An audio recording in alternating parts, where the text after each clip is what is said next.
رحم اللہ من قرأ الفاتحہ.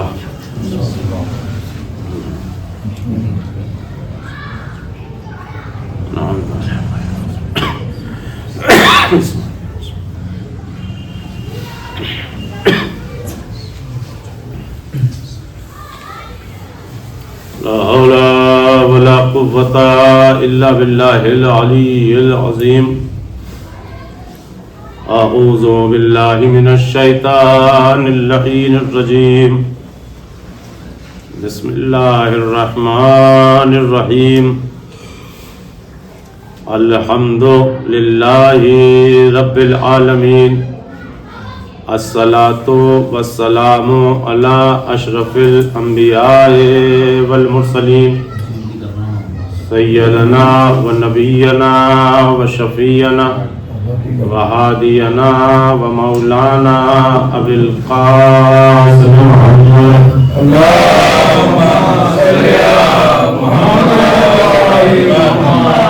وعلى أهل بيته الطيبين الطاهرين المعصومين المظلومين ولعنة الله على أعدائهم أجمعين من يومنا هذا إلى قيام يوم الدين. أما بعد فقد قال الله تبارك وتعالى في كتابه المبين وأصدق الصادقين وقائلين وقوله الحق. بسم الله الرحمن الرحيم. ألم يجدك يتيما فآوى. صلوات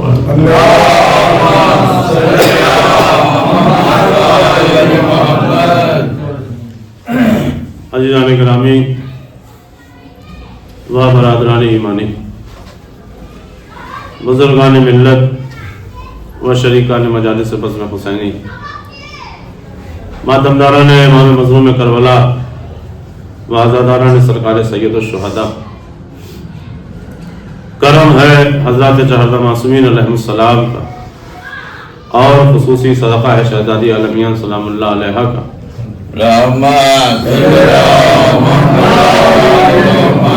کہ جن کی محبت اور جن کی مودت کے زیر سایہ ہماری زندگی کا یہ سفر، ہماری زندگی کا یہ کارواں رواں دواں ہے.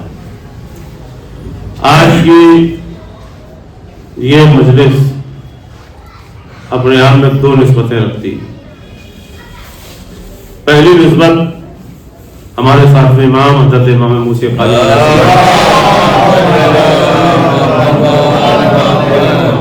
اور دوسری نسبت محسن اسلام، محسن رسالت، محسن کائنات سرکار حضرت ابو طالب علیہ السلام کی شہادت کی شب کی آج.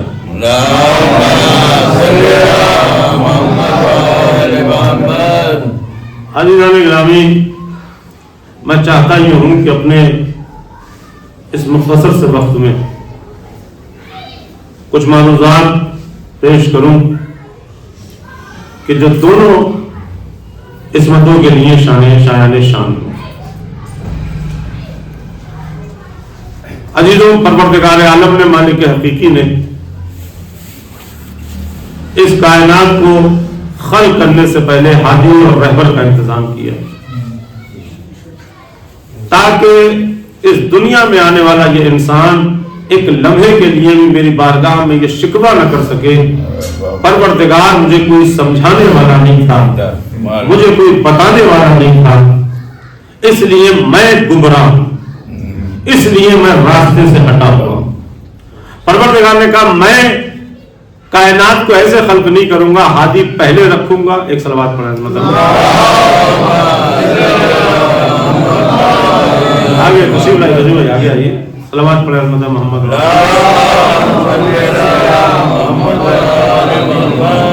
میں اس کائنات کو اور اس دنیا کو خالی رکھوں گا ہی نہیں، ہادی پہلے خلق کر رہا ہوں، انسان بعد میں خلق کروں گا تاکہ کسی بھی دور اور کسی بھی وقت کا انسان میری بارگاہ میں آ کے یہ شکوہ نہ کر سکے، شکایت نہ کر سکے. پروردگار مجھے کوئی سمجھانے والا نہ تھا، مجھے کوئی بتانے والا نہ تھا، تو میں ہدایت پاتا کس سے؟ عزیزوں، جہاں مالک حقیقی اور پروردگار عالم نے یہ کہا کہ میں نے ہدایت سے اس کائنات اور اس دنیا کو خالی نہیں رکھا ایک لمحے کے لیے بھی، وہاں دو باتیں اور دو سوال پیدا ہوتے ہیں۔ اب ایک پہلا سوال یہ پیدا ہوتا ہے کہ مالک تو نے ہادی اور رہبر تو خلق کر دیے، اب تیرا سب سے آخری نبی سرکار رسالت محمد وہ اب اس دنیا میں نہیں ہے، اب وہ نہیں ہے تو کیا اب ہدایت کا سلسلہ منقطع نہیں ہوا؟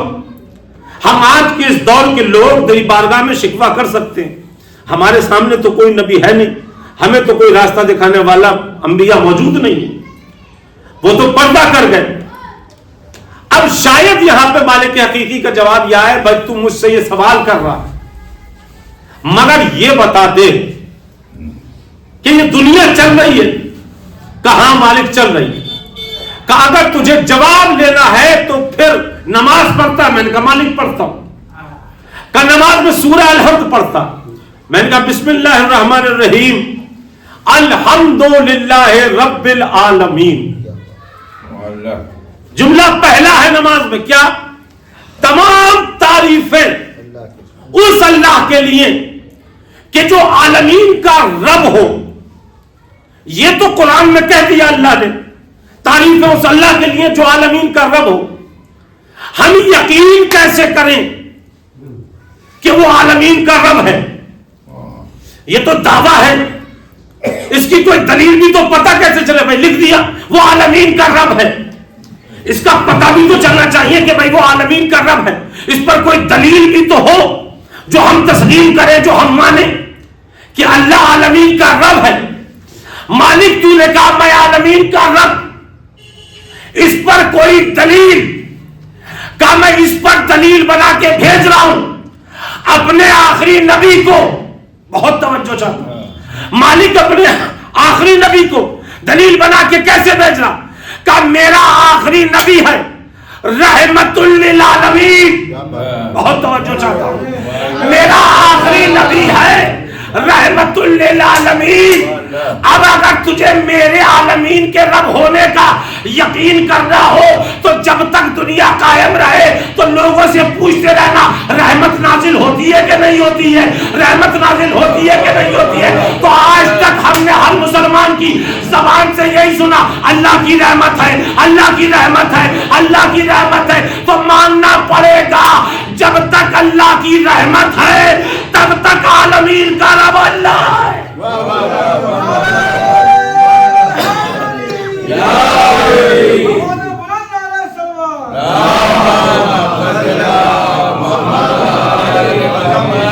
ہر ایک کہتا ہے رحمت اللہ کی رحمت ہے، ہر ایک کی زبان پر اللہ کی رحمت ہے، یعنی رحمت ہے، اور نبی رحمت للعالمین، عالمین کے لیے رحمت ہے ہمارا نبی۔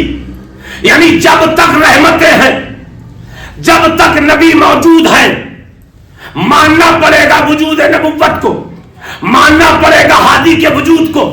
یہی سبب اور یہی وجہ ہے کہ آپ سرکار رسالت میں آپ کو ابھی 27 رجب آنے والی ہے، معراج، تمام سچے اور عقل مند اور باشعور مسلمان معراج نبی کو معراج میں نعتیں گنگنائیں گے اور معراج پڑھیں گے۔ معراج پر مکمل عقیدہ ہے مگر حقیقت معراج نہیں سمجھ میں آئی۔ ایسی معراج ابھی پرسوں آنے والی ہے 27، ایسی 27 کو شب معراج بھی ہے۔ رحمت للعالمین، نبی رحمت ہے۔ معراج ہے کیا؟ بسم اللہ الرحمن الرحیم، سبحان الذی یسری بعبدہ لیلا من المسجد الحرام الی المسجد الاقصی۔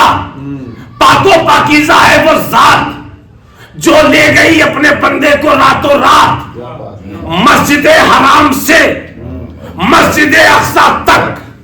بہت توجہ، مسجد حرام سے مسجد اقصی تک۔ اب ہم نے مسلمانوں سے پوچھا بھائی مسجد حرام سے مسجد اقصی تک لے گئی، کیوں لے گئی؟ کہ اللہ سے ملاقات تھی۔ بہت توجہ چاہتا ہوں، اللہ کو اپنے نبی سے ملاقات کرنی تھی، اس لیے اللہ نے بلا لیا. ہم نے پلٹ کے سوال کیا اللہ سے ملاقات تھی, کہا ہاں. تو کیا اللہ مسجد حرام میں نہیں تھا؟ بہت توجہ چاہتا ہوں بھائی, اللہ کو ملنا ہی تھا تو اللہ تو ہر جگہ موجود ہے. کیا مسجد حرام میں اللہ نہیں تھا جو اللہ وہاں اپنے آپ سے ملانے کے لیے کہہ رہا ہے؟ ہم نے کہا ہم نہیں مانیں گے وہ اللہ کی, ہم تو مانیں گے اللہ کی. بہت توجہ چاہتا ہوں, ہم تو مانیں گے اللہ کی. ہم نے کہا پروردگار تو نے اپنے نبی کو معراج پر بلایا تو بلایا کیوں تھا؟ تو پھر قرآن میں اللہ نے کہا میں نے اپنے نبی کو آیت کبریٰ دکھانے کے لیے بلایا تھا. بہت توجہ, آیت کبریٰ دکھانے کے لیے بلایا تھا. اللہ نے قرآن میں کہہ دیا. ہم نے کہا مالک ہم جیسے معصوم مسلمان ہیں, ہمیں قرآن اچھی طرح سے سمجھ میں نہیں آتا, ہمیں ذرا بتا بھی تو دے یہ آیت کبریٰ کیا ہے. خدا کی قسم ذات علی نہ ہوتی تو مسئلہ علی نہ ہوتا. ممبر کوفہ پر ممبر دعوی سلوری کرنے والا علی بیٹھا ہے اور بیٹھنے کے بعد کہتا ہے, لوگوں نے پوچھا یا علی معراج ہمیں سمجھا دے. نبی نے کہا, علی نے کہا کیا سمجھنا چاہتے ہو معراج پر؟ کہ یہ بتائیے نبی معراج پر گئے تو کیا دیکھنے گئے تھے؟ علی نے وہی قرآن کی آیت پڑھی, پلٹ کے کہا کہ سنو نبی اللہ کی آیت کبریٰ دیکھنے کے لیے گئے تھے.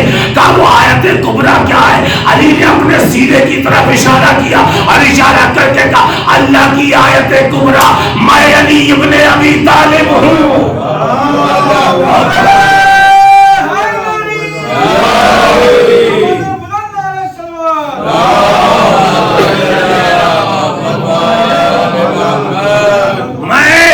ابی طالب ہوں. اب ایک سوال یہاں پہ پیدا ہوتا ہے, کیا نبی علی کو یہاں نہیں دیکھتے تھے جو وہاں پر اس آیت کو دکھانے کے لیے بلا لیا؟ علی تو یہاں بھی تھے, پھر وہاں پر کیوں؟ بھائی جب یہاں تھے پھر وہاں کیوں؟ اب آپ اس کو یہاں سے سمجھیے. شب جمعہ حدیث قصہ پڑھتے اور حدیث قصہ میں ترجمہ ہے, نبی آئے اور آ کے کیا کہتے, اے میری بیٹی میں اپنے بدن میں ضعف محسوس کر رہا ہوں. ہم بھی آپ بھی یہی سمجھتے ہیں, ضعف کہتے ہیں نبی کمزور ہو گئے تھے, نبی نقاہت محسوس کر رہے تھے. یاد رکھیے جس نبی پر کمزوری آ جائے وہ نبی ہو ہی نہیں سکتا. کیا سن رہے ہیں؟ جس نبی پر نقاہت آ جائے وہ نبی ہو ہی نہیں سکتا. ضعف کا مطلب کمزوری نہیں ہے. یہاں پہ نبی جو کہہ رہے تھے نا ضعف, بدن میں ضعف محسوس کر رہا ہوں, یہ کمزوری نہیں ہے. کہا صاحب پھر کیا ہے؟ میں ایک مثال دیتا ہوں آسانی سے سمجھ میں آئے. مثال کے طور پر ایک کاغذ کا ٹکڑا ہے یا ایک نوٹ ہے, ایسے مان کے چلیے ایک نوٹ ہے. اس نوٹ کا میں نے درمیان سے 2 ٹکڑے کیے. بہت توجہ, 2 ٹکڑے کیے. 2 کے بعد میں نے انہیں 4 کیا. 4 کے بعد میں نے انہیں 5 کیا. بہت توجہ. اب جب یہ 5 ٹکڑے اس نوٹ کے ہو گئے تو اب ہم کیا کہیں گے اس کو؟ کہا یہ ضعف ضعیف ہو گیا. بہت توجہ چاہتا ہوں, ضعیف ہو گیا. کہا صاحب یہ ضعیف کیوں ہو گیا؟ کہا اصلاً یہ اپنے کل سے الگ ہو گیا. کیا سن رہے ہیں؟ یہ اپنے کل سے الگ ہو گیا. 5 ٹکڑوں میں تھا, سب نے کہا ضعیف ہے.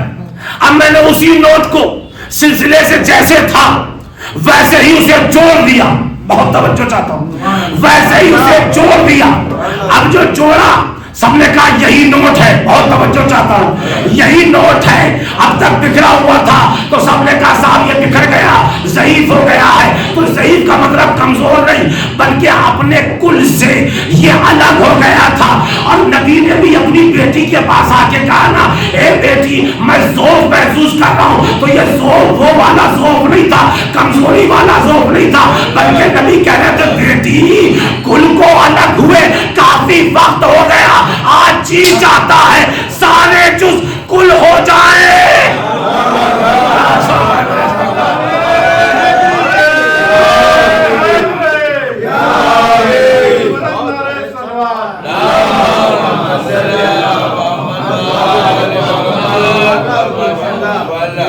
آج میرا جی چاہتا ہے کہ سارے جز کل ہو جائیں. کل جتنے جز تھے وہ ایک چادر کے نیچے، نبی چادر کے نیچے، حسنین چادر کے نیچے، شہزادی چادر کے نیچے، سب چادر کے نیچے آ گئے. یہی فلسفہ سمجھ میں آیا کہ یہ جبرائیل جو روز آتا تھا، حسن کو بھی دیکھتا تھا، حسین کو بھی دیکھتا تھا، شہزادی کی چکیاں بھی چلاتا تھا، نبی کو بھی دیکھتا تھا، مگر پھر بھی آ کے اللہ سے پوچھتا تھا مالک یہ چادر کے نیچے کون ہے؟ بہت توجہ چاہتا ہوں، چادر کے نیچے کون ہے؟ وہ جیسے کہ سوال کیا جبرائیل روز دیکھتا تھا، آج پوچھ کیوں رہا ہے؟ تو شاید جبرائیل جواب دے روز جز دیکھ رہا تھا، آج کل دیکھ رہا.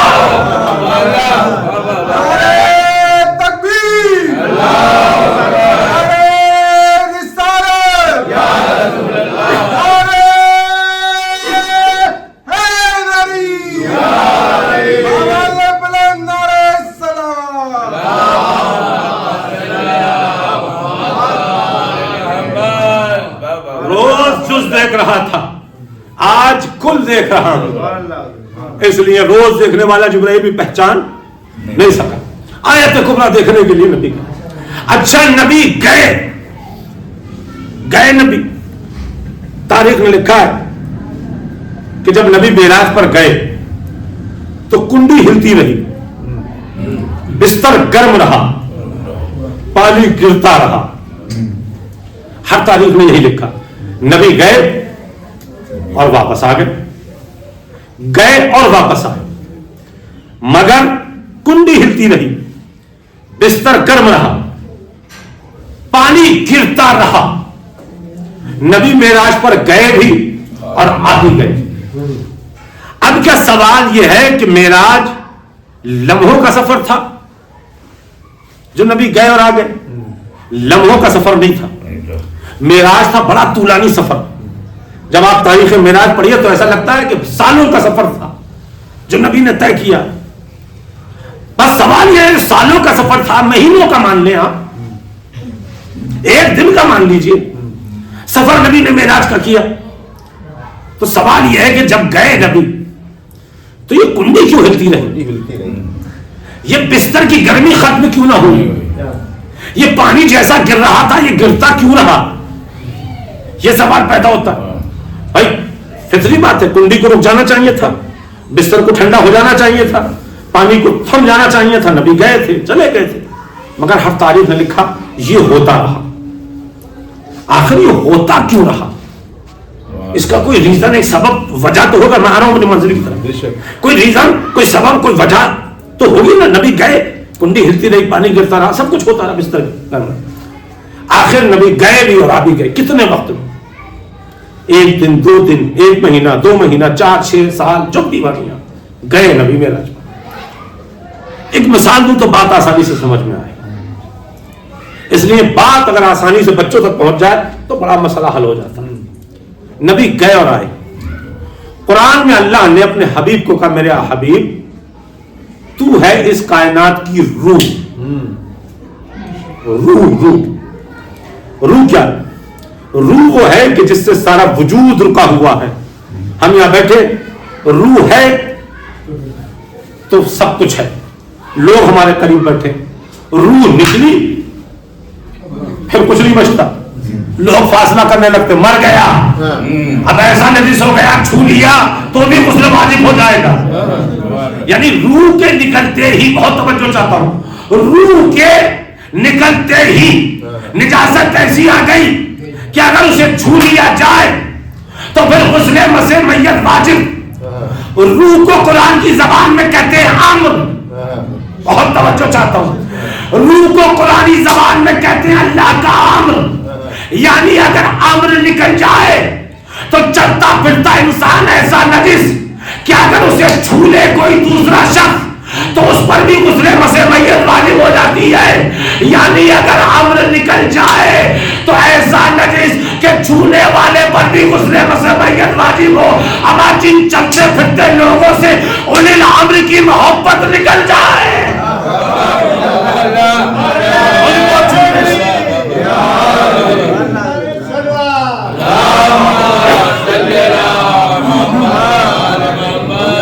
اس لیے کہ امر ہے روح اولی الامر ہے آل محمد. کیا بات. جن کے دلوں سے آل محمد کی محبت نکل جائے وہ چلتی پھرتی نجس لاشیں ہیں, انہیں چھو دیا تو بھی غسل واجب ہے.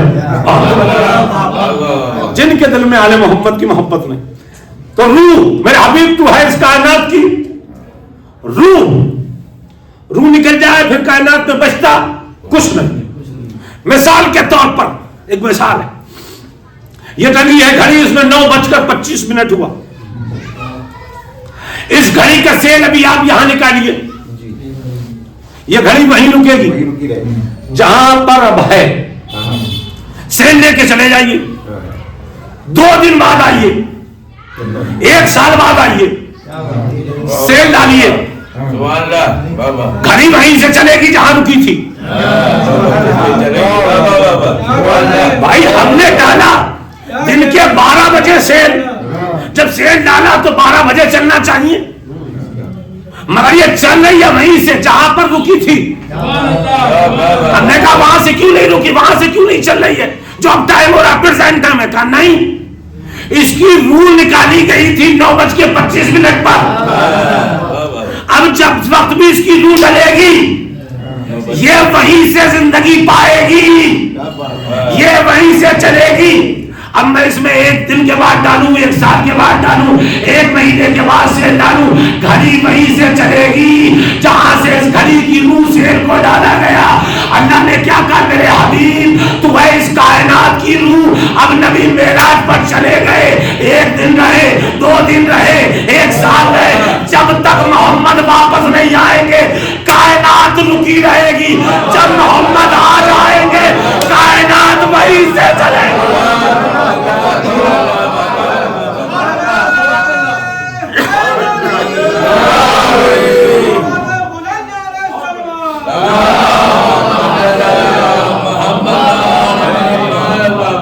ایک صلوات اور ارشاد فرمائیے.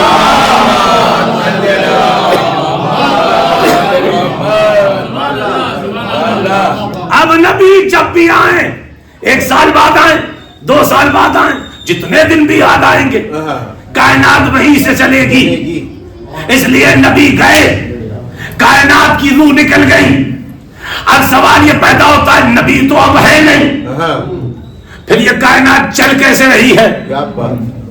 لوگ دنیا میں آ بھی رہے جا بھی رہے, سورج اپنے وقت پہ نکل بھی رہا ہے ڈوب بھی رہا ہے, چاند اپنے وقت پہ چمک بھی رہا ہے غروب بھی ہو رہا ڈوب بھی رہا. پھر یہ دنیا چل کیسے رہی ہے؟ ہم نے کہا مالک تیرا حبیب تو اب ہے نہیں, پھر یہ کائنات چل کیسے رہی ہے؟ تو میں جواب نہیں دوں گا, میرا محمد جواب دے گا. میں جواب نہیں دوں گا, میرا محمد جواب دے گا. ہم نے کہا محمد نبی اللہ آپ جواب دے دیجئے. نبی نے فوراً کہا اولنا محمد, اوسطنا محمد, آخرنا محمد, کلنا محمد. ہمارا اول بھی محمد, ہمارا اوسط بھی محمد, ہمارا آخر بھی محمد, ہم کل کے کل محمد ہے. یعنی اس کائنات کا چلنا اس بات کی دلیل ہے کہ کوئی نہ کوئی محمد ہے جو کائنات کو چلا رہا ہے.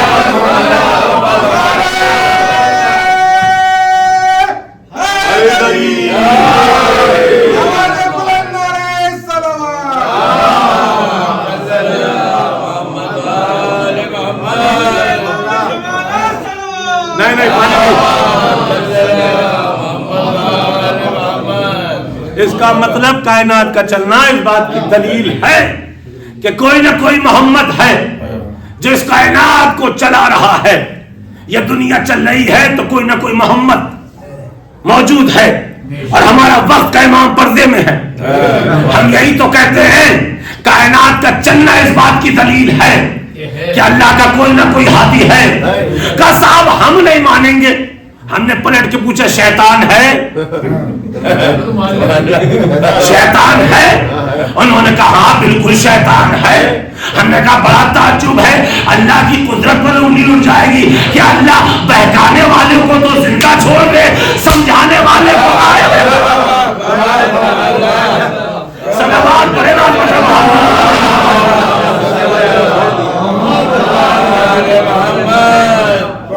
چل ہی نہیں سکتا. بھائی شیطان ہے تو ماننا پڑے گا رحمان کا بھی کوئی نہ کوئی نمائندہ ہے کہ جو نظام چل رہا یہ کائنات کا. تو یہ ہر ایک اول بھی اوسط بھی آخر بھی ہم کل کے کل محمد ہیں، کل کے کل. یہی سبب تو ہے کہ لوگ حکومتیں رکھ کر تنہا اور اکیلوں سے گھبراتے رہے. بڑی بڑی حکومتیں، میں بھی پیچھے تو مجلس سے پڑھ کے بھی گیا ہوں آج کے اس دور کے اعتبار سے.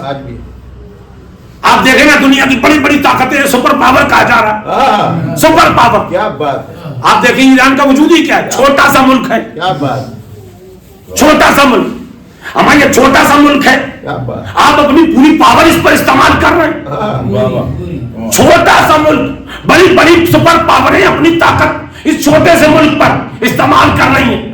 آخر وجہ کیا ہے، سبب کیا ہے؟ تو شاید امریکہ کی شیطانی اور طاغوتی دعوتیں جواب دے ہم پڑھے لکھے عیسائی اور یہودی ہیں، ہم تاریخ کو جانتے ہیں کہ آل محمد کے راستے پر چلنے والے تھوڑے ہو تو بھی زیادہ پر جیت حاصل کر لیتے ہیں.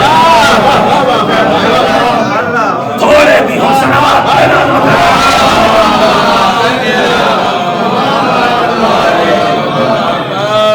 آل محمد کے پرستار، آل محمد کے چاہنے والے مختصر ہو، تھوڑے ہو، مگر یہ اس لیے کہ یہ حق کے ساتھ ہے، اس لیے کہ یہ سچ کے ساتھ ہے، اس لیے کہ یہ ایمان کے ساتھ ہے، اور جہاں ایمان ہو وہاں کامیابی ہوتی ہے. اس لیے آپ پوری تاریخ اٹھا کے دیکھ لیجئے، کربلا میں لاکھوں تھے یزیدی، مختصر تھے حسینی، مگر جب سے لے کر آج تک یزید بلون ہے، حسین زندہ باد ہے. یہ کمالی تو ہے، یہ کمالی تو ہے کہ جب قاتل نے قتل کیا ہے نا حسین کو، ذبح کیا، سر و تن میں جدائی کی، سر و تن میں جدائی کرنے کے بعد نوکے نیزہ پہ سر حسین آیا تو شمر جو خوشی میں جھوم رہا تھا نا، تو لوگوں نے کہا شمر یہ بتا تو نے کاٹا کیا ہے. تم نے کاٹا کیا؟ دیکھیے سچ وہ ہے جو دشمن کی زبان سے کہلوایا جائے. شمر سے کہا بھائی تو نے کاٹا کیا ہے؟ کہا کیوں حسین کے گلے کو میں نے الگ نہیں کیا. کہا یہ بتا کیسا الگ کیا ہے؟ الگ ہونے کے بعد بھی نوکے نیزہ پر بول رہا ہے، نوکے نیزہ پر بول رہا ہے. تو شمر نے جواب دیا یاد رکھ جو دنیا کی زبانیں ہو تو وہ قتل ہونے کے بعد خاموش ہو جاتی ہے، جو اللہ کی زبان ہو. اور توجہ چاہتا ہوں اس لیے حسین وارث لسان اللہ ہے. ایک صلوات پڑھے رحمت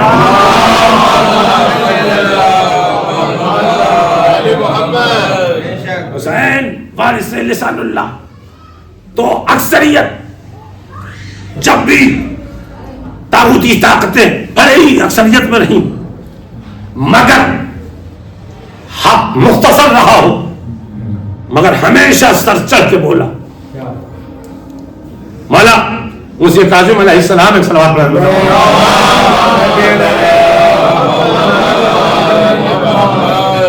آخر وجہ کیا، سبب کیا؟ تخت پہ بیٹھا ہوا شخص حاکم ہے، بادشاہ، مگر ہر بادشاہ کو پوری سلطنت میں کسی کی فکر نہیں رہتی سوائے آل محمد کی.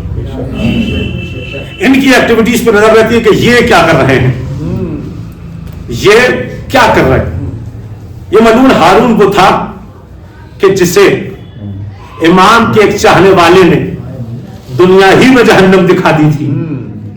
کیا سن رہے ہیں؟ جسے ایک مولا کے چاہنے والے نے دنیا ہی میں جہنم کا راستہ دکھا دیا تھا. یہی وہ ہارون ہے کہ جو جناب زبیدہ کے ساتھ جا رہا تھا. بیلول گھروندے بنا رہے تھے. زبیدہ نے پوچھا بیلول کیا کر رہے ہو؟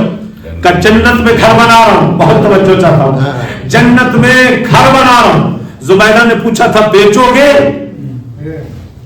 کہ بیچوں گا. کہ قیمت؟ کہ 1 دینار. زبیدہ نے کہا یہ لو. مٹی کا گھروندا لیا. بیلول نے کہا جا ہو گیا. اس نے مذاق اڑایا. عورت واقعاً کم عقل ہوتی ہے.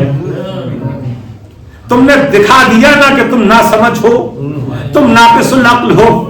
زبیدہ نے مسکرا کے جواب دیا یاد رکھ عورت ہوتی ہوگی ناقص العقل مگر آل محمد کی چاہنے والی ناقص العقل نہیں ہوگی. کیا سوچ رہا ہے؟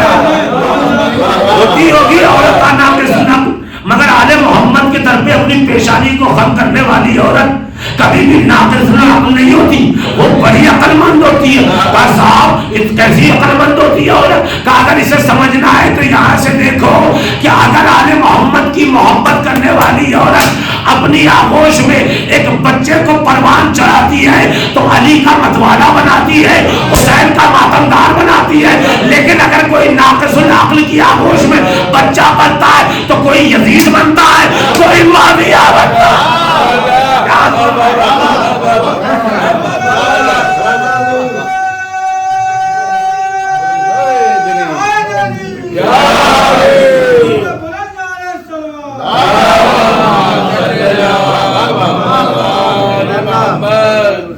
میں نہیں کہتا تھا بے وقوف ہوتی ہے عورت، تو نے ایک دینار برباد کر دیا، چلی گئی، یہ بھی گیا وہ بھی گئی، رات ہو گئی، بستر پہ پہنچا، اب جو یہ پہنچا تو اب یہ خواب میں مشہور واقعہ، خواب میں دیکھ رہا بڑا خوبصورت بہترین محل اسے نظر آیا، اس میں بہترین دربان ہے، بڑے خوبصورت خوبصورت کنیزیں، دودھ اور نہر اور شہد یہ سب کچھ بہ رہی ہیں نہریں۔ اس نے پوچھا کون ہے، کیا ہے یہ؟ کہا یہ جنت ہے۔ یہ آگے بڑھا، حسن اور خوبصورتی کو دیکھ کر ایک در تھا، اس در پہ تختی لگی تھی جس پہ لکھا تھا یہ محل زبیدہ کا ہے، زبیدہ کا۔ اس نے زبیدہ کا نام کہا یہ تو میری بیوی ہے۔ اس نے اندر داخل ہونا چاہا، دربان نے روک دیا، کہا آپ کون؟ کہا میں زبیدہ کا سرتاج، زبیدہ کا شوہر۔ کا شوہر؟ کہا ہاں۔ کہا یہ بتاؤ معرفت کا ٹکٹ ہے تمہارے پاس؟ کہا کیسا؟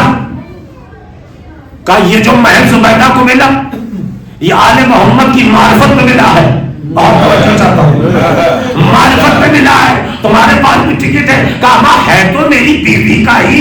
ایک مرتبہ ان درباروں نے جواب دیا اس جنت میں میاں بیوی کے رشتوں کو نہیں دیکھا جائے گا، عقیدہ اور عمل کو دیکھا جائے گا۔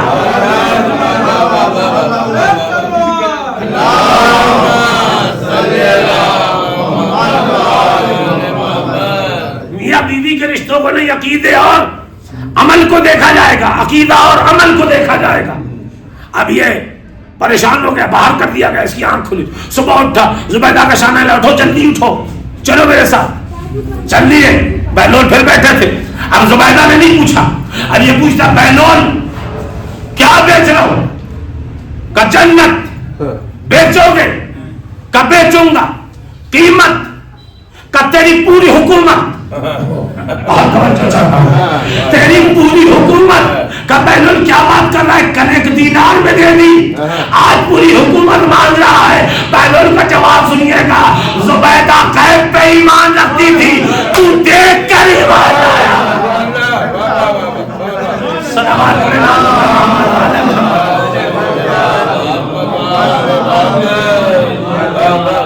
وہ غیب پر ایمان، تو دیکھ کر ایمان۔ اس لیے اس کی قیمت یہ، یہی ہارون ہے، یہی ہارون ہے۔ ایک لوگ یہی جناب بہلول اس کے تخت بیٹھے، مخبروں نے خبر دے دی کہ بہلول سرکار آپ کے تخت پہ براجمان ہے۔ اچھا، اس سے پہلے کہ یہ ہارون آتا، جو کارندے تھے انہوں نے بہلول کو خوب پیٹا اور پیٹ پیٹ کے تخت سے اتار دیا۔ بہلول بیٹھے رو رہے تھے۔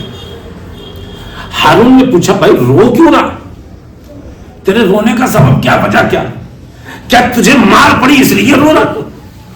بہلول کا جواب سنیے کہ نہیں، مجھے مار پڑی میں اس لیے نہیں رو رہا۔ کہ پھر رو کیوں رہا ہے؟ کہ میں رو اس لیے رہا ہوں کہ آل محمد کے حق پر میں تھوڑی دیر بیٹھا تو مجھے اتنی مار پڑی، تو قابض ہے، تیرا کیا حال ہوگا؟ صلوات علی محمد وعلی محمد۔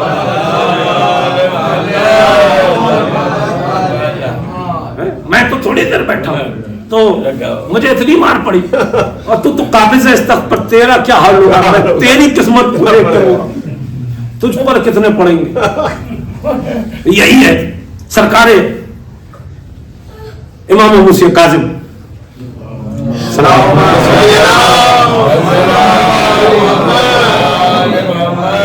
مولا کو بلایا, بلا کے کہتا ہے کہ میں نے سنا کہ تم خاموشی سے لوگوں سے بیعت لے رہے. امام نے مسکرا کے کہا مجھے بیعت لینے کی ضرورت نہیں.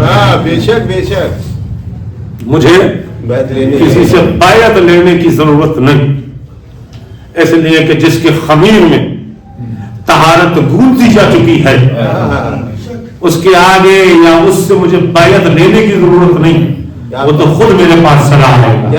سبحان اللہ سبحان اللہ. کہا سنو میں حاکم ہوں, میں بادشاہ ہوں. امام نے فرمایا میں بھی بادشاہ ہوں اگر تو بادشاہ ہے, میں بھی حاکم ہوں اگر تو حاکم ہے, مگر میری بادشاہت اور تیری بادشاہت میں فرق بڑا ہے. کہا وہ فرق کیا ہے؟ کہا فرق یہ ہے تو لوگوں کے جسموں پہ حکومت کرتا ہے, میں لوگوں کے روحوں پر حکومت کرتا ہوں. ایک سلامات پڑھے احمد.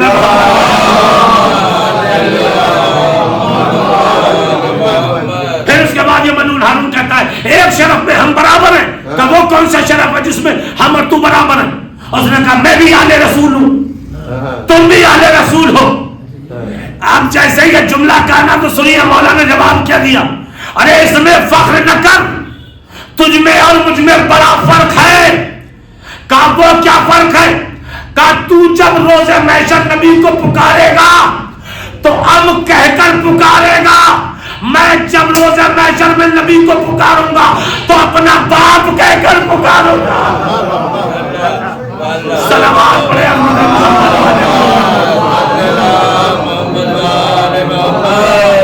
بڑی بڑی طاقتیں, بڑی بڑی قوتیں صرف اس کوشش میں. اس لیے وجہ صرف یہی تھی, انہیں معلوم تھا یہ حق کا چراغ ہے, جب تک یہ روشن ہے تو اس کے آگے پھر کسی کا چراغ روشن ہو نہیں سکتا. اور یہی سبب اور یہی وجہ کہ سرکار ابو طالب نے اپنی قربانی کے بعد کائنات کو ایسے چراغ دے دیے کہ تا قیامت تک اگر دنیا سرکار ابو طالب کا شکریہ کرتی رہے تب بھی سرکار ابو طالب کا شکریہ ادا نہیں ہو سکتا. اس لیے یہ ذات وہ ذات ہے جس کا احسان ہے اس دین پر, اس اسلام پر. اس لیے مسلمانوں جب بھی اذانیں سنو شکریہ ابو طالب کا کرو, جب بھی نمازیں پڑھو شکریہ ابو طالب کا ادا کرو, جب بھی کسی کو صحیح راستے پر چلتے ہوئے دیکھو شکریہ ابو طالب کا ادا کرو, کسی لائق اولاد کو ماں باپ کا احترام کرتا دیکھو شکریہ ابو طالب کا ادا کرو. کہ ابو طالب کا کیوں؟ کہ اس لیے کہ اگر ابو طالب اپنی نسل اسلام کو دے کے نہ جاتا تو اسلام کا یہ چہرہ نہ ہوتا, اسلام کا بنی امیہ والا چہرہ ہوتا. یہ سرکار ابو طالب کی قربانی. اس لیے قرآن میں کہا نا عالم یلد کا یتیمن فابا. اللہ نے کیا کہا میرے حبیب, جب ہم نے تمہیں یتیم پایا تو کیا ہم نے تمہیں پروان نہیں چڑھایا, کیا ہم نے تمہیں پالا نہیں؟ یہی تو کہا ہے اللہ نے قرآن میں, پالا سرکار ابو طالب نے. بات بہت آگے چڑھ جائے گی, وقت ہو چکا ہے. ایک سو بات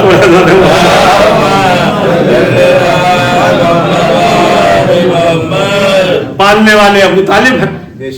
اللہ کہتا میں نے پالا. کمال تو یہی ہے کہ جس کی آغوش کو خدا اپنی آغوش کہے. مسلمان کہ وہ تو ایمان ہی نہ لائے تھے, انہوں نے تو کلمہ ہی نہیں پڑھا تھا.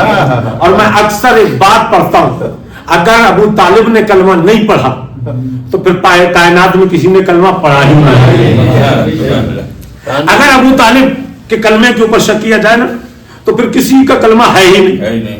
اور یاد رکھیں ابو طالب کلمہ پڑھنے والے کا نام نہیں, کلمہ پڑھوانے والے کا نام ہے. ابو طالب کلمہ پڑھنے والے کا نام نہیں ہے, پڑھانے والے کا ہے. میں اکثر کہتا ہوں, مثال ایک دوں گا آسانی سمجھ میں آئی. ابو طالب سے دونوں ذاتوں کی بات کی تھی, دوسری ذات پہ بات ہو جائے.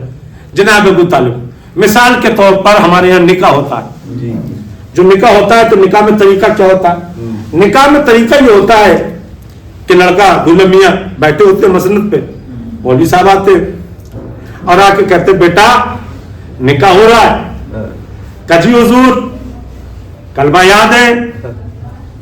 دلہن میاں نے کہا بے شک یاد ہے. نہیں یاد ہے تو خاموش ہو گئے. برابر میں بیٹھے دوست نے کہا سرکار یاد ہے یاد ہے یاد ہے. وہ یاد ہوتا ہے تقریباً, اس لیے کہ شیعوں کی مائیں ایسی نہیں جو اپنے بچوں کو ایک کلمے کی تربیت نہ دے سکے.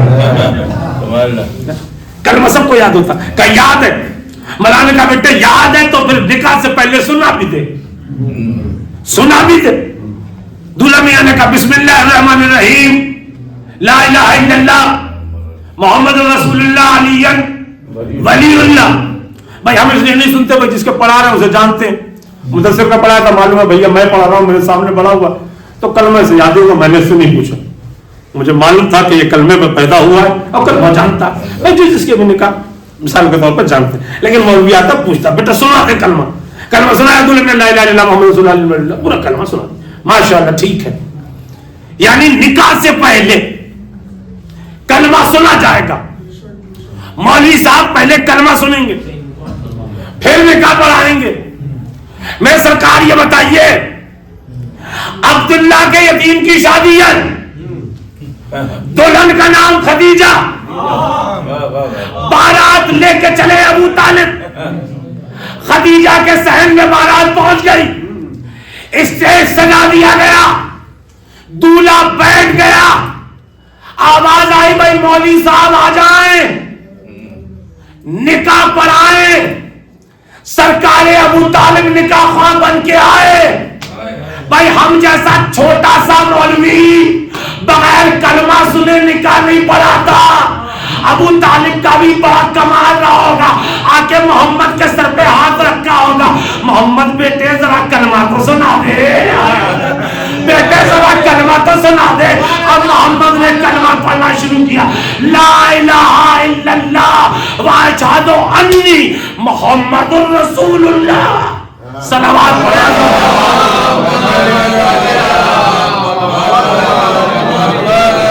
یہ کلمہ پڑھا سرکار رسالت معاپ نے سنایا.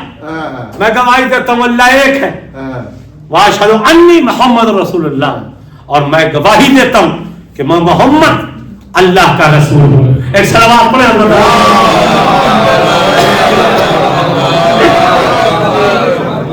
تو ابو طالب کلمہ پڑھنے والے کا نام نہیں, سننے والے کا نام ہے. آپ اس میں الجھ رہے اما جو کلمے کو پڑھ رہا ہو اسے کلمے کی ضرورت کیا ہے؟ جو کلمے کو پروان چڑھا رہا ہو, جس کی آغوش پہ کلمہ پڑھ رہا ہو, اسے کلمے کی ضرورت کیا ہے؟ دو ذات ہے, دو ذاتیں.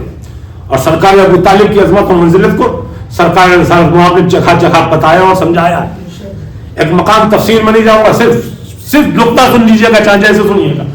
آج کے سلسلے کا آخری, جب میسرہ آیا ہے سرکار کے پاس اور آگے کہتا ہے کہ ہماری شہزادی جناب خدیجہ آپ سے عقد کرنا چاہتی ہیں, اے محمد آپ کی کیا رائے؟ تو سرکار نے ایک جملہ کہا تھا, اے میسرہ شریف گھرانے کے بچے بغیر اپنے بڑوں کی اجازت کے کچھ نہیں کرتے. کیا سننا؟ شریف گھرانے کے بچے, لائق بچے بغیر اپنے بڑوں کی پرمیشن کے کوئی فیصلہ نہیں لیتے. یہ شادی کا فیصلہ اس سلسلے میں جب تک میں اپنے چچا ابو طالب سے نہ پوچھ لوں میں تجھے کوئی جواب نہیں دے سکتا. بہت توجہ, نہ پوچھ لوں میں کوئی جواب نہیں دے سکتا. جبکہ سورہ مزمل میں اللہ نبی پر پابندی لگا چکا ہے, میرے حبیب نہ کافر سے مشورہ لینا, نہ کافر کو اپنا وکیل بنانا.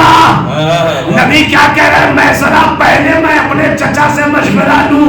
جیسے ہمارے یہاں کوئی شادی کا مسئلہ آتا ہے ہم جواب دیتے پہلے ہم قرآن سے استخارہ کر لیں پھر جواب دیں گے.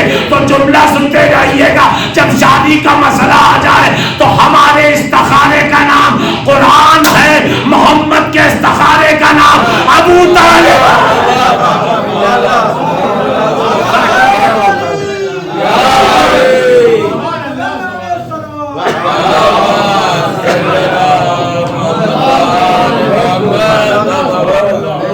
سرکار استخارے کا نام قرآن، واہ واہ، بے شک بے شک، سبحان سرکار کے استخارے کا نام ابو طالب ہے، اللہ، سلامت رہے، کہ جب تک میں اپنے چچا سے نہ پوچھوں کیا بات، اولاد ابو طالب اس دین کے کام آئی، اس دین پر قربانیاں اور اپنی جانیں قربان کی، چاہے وہ کسی بھی انداز سے. اور یاد رکھیے گا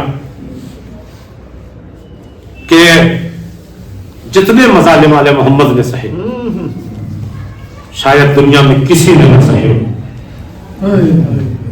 جس امام مظلوم کی ہم مجلس بنانے بیٹھے ہیں، ہمارا 7واں امام حضرت امام موسی کاظم ہے.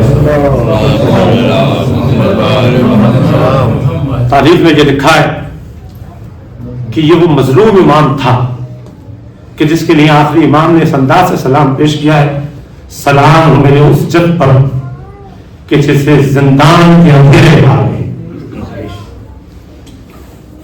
اندھیرا زندان ہے، میرا 7واں امام ہے. اور معلوم ہے، ہم نے ابھی برسیوں میں بھی سنا اور سنتے رہتے ہیں علماء سے، اور جہاں بھی دنیا میں ہندوستان کے باہر جہاں بھی 7ویں امام کا تابوت اٹھتا ہے نا، اس تابوت کے ساتھ زنجیریں ضرور بندھی ہوتی ہیں.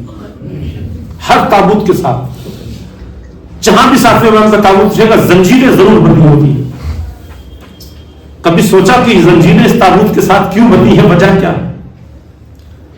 اس لیے یہ وہ غریب امام تھا کہ جس کی زنجیریں دنیا سے جانے کے بعد بھی جس میں امام نے فرمایا، ہمارا آخری امام فرماتا ہے، سلام کرتا ہے، سلام ہو میرے اس غریب جب تک کہ جس کے گوشت کو زنجیریں کھا گئی، ہڈیوں میں پیوست ہو چکی تھی زنجیریں، جسم سے گوشت ختم ہو چکا تھا. یہ مظالم تھے. عزاداروں، دنیا میں نے اس تاریخ میں 3 جنازے ایسے دیکھے جو بڑا مظلومیت کا 3 تابوت جو بڑے مظلومیت سے اٹھے ہیں. معلوم ہے ایک تابوت ان کی جدہ ماجدہ جناب فاطمہ زہرا سلام اللہ علیہا تھا کہ جب فاطمہ کا تابوت شب کی تاریکی میں اٹھا، آگے سے علی اٹھانے والے، پیچھے سے تو شہزادے اٹھا رہے ہیں، جنازہ آگے آگے چل رہا. سرکار مولا نے پوچھا، اے بیٹا حسنین، مجھے ایسا لگ رہا ہے جیسے ہمارے پیچھے پیچھے بھی کوئی آ رہا ہے. سرکار امام حسین نے کہا، ہاں بابا، ہمارے پیچھے ہماری بہن زینب آ رہی ہے. ایک مرتبہ علی نے جنازے کو روکا، بیٹا زینب سے کہو گھر واپس چلی جائے، جنازے کے پیچھے نہ آئے. میں کہوں گا، اے میرے مولا، آج آپ کو اپنی بیٹی کا اتنا خیال ہے؟ ارے 13 محرم کوفہ و شام کا بازار. جزاکم ربکم خیر الجزا. عزاداروں پرسہ دے گریا کریں، بڑا مظلوم ہے وہاں. دوسرا جنازہ 4 برس کی سکینہ کا جنازہ، جس نے قید خانہ شام میں شہادت پائی.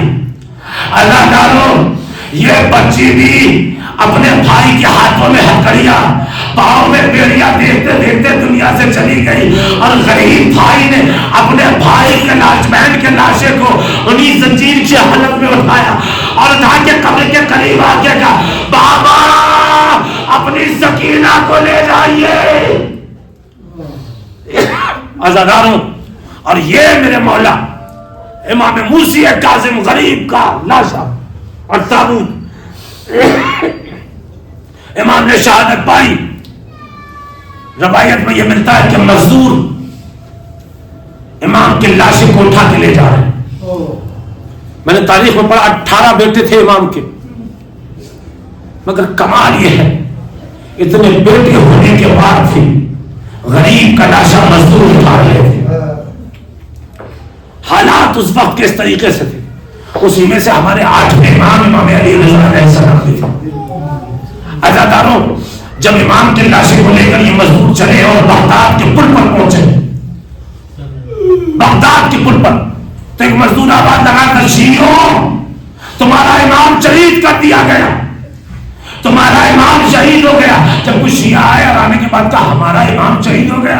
کہا کون سا؟ کہا دوسری. ایک مرتبہ جنازے کو جب پل پہ رکھا گیا تو انہوں نے پوچھا، یہ بتاؤ کہ یہ زنجیریں کیوں جنازے میں پڑی ہوئی ہے؟ کہا یہ زنجیریں الگ نہیں ہو سکتی. کہا کیوں؟ کہا اس لیے کہ امام کے جسم پر یہ زنجیریں اس انداز سے پیوست ہو گئی ہے، ہڈیوں کے اندر زنجیریں ہیں. عزادارو اب شیعہ آپس میں کہنے لگے ہمارے امام کا جنازہ کون پڑھے گا؟ ابھی وقت نہ گزرا تھا کہ سامنے سے 8ویں امام گھوڑے پہ سوار ہو کر آئے، باپ کے لاشے پر آ کر ماتم کرنے لگے. اور امام نے جو اللہ کا اے بابا، اے بابا آپ کی بیٹی معصوم ہے، آپ کا انتظار کر رہی ہے. عزادارو امام آئے، غسل کا جنازہ پڑھایا. میں کہوں گا مولا کاظم آپ کا لاشا زنجیروں میں صحیح تھا مگر بیٹے نے جنازہ تو پڑھایا. اللہ نے کربلا کا مظلوم حسین بیٹے کے سامنے لاشا پڑھا رہا، بیمار کربلا ماتم کرتا رہا. اے میرے بابا میں آپ کا جنازہ نہ پڑھا سکا، آپ کو غسل و کفن نہ دے سکا. واہ مصیبت، واہ مصیبت، واہ مصیبت.